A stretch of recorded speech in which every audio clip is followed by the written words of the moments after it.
নদিয়ার রামসীতাপাড়ায় দলীয় নেত্রীকে ধর্ষণের চেষ্টার অভিযোগে আরেক বিজেপি নেতাকে গ্রেফতার করল নবদ্বীপ থানার পুলিশ। অভিযুক্তের নাম নবীন চক্রবর্তী।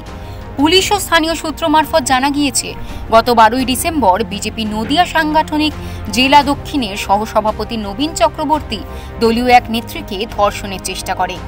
মঙ্গলবার সন্ধ্যায় নির্যাতিতা ওই নেত্রী পুলিশে নবীন চক্রবর্তীর বিরুদ্ধে লিখিত অভিযোগ দায়ের করলে অভিযোগের ভিত্তিতে তদন্ত শুরু করে পুলিশ এবং বুধবার সকালে তাকে গ্রেফতার করে নবদ্বীপ থানার পুলিশ।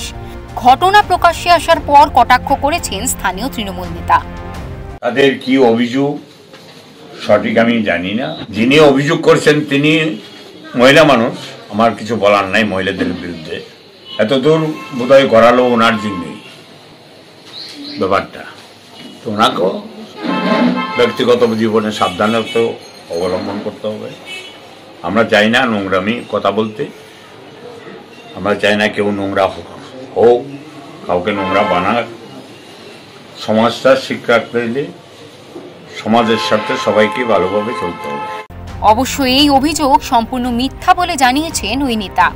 রাজনীতি করতে গেলে এসব একটু হয়, তারই অংশ, অন্য কোনো কিছু না। এখানে ভয় পাওয়ার কোনো কারণ নেই। পলিটিক্স বর্তমান দিনে ভালো লোকেদের করার জায়গা নেই, তার একটা নিদর্শন। তা সেই কারণে এটা নিয়ে দুশ্চিন্তিত আমি নয় একদমই। আমার বিরুদ্ধে যে ধরনের মামলা দিয়েছে, যারা দিয়েছে আর যে ধরনের ভাষায় লিখেছে তার সঙ্গে কোনো বাস্তবতার মিল নেই। বাস্তবিক বর্তমান দিনের ভালো রাজনীতি করতে চাইলে তাদেরকে বিভিন্ন চক্রান্ত করে ফাঁসানো এটারই একটা কারণ।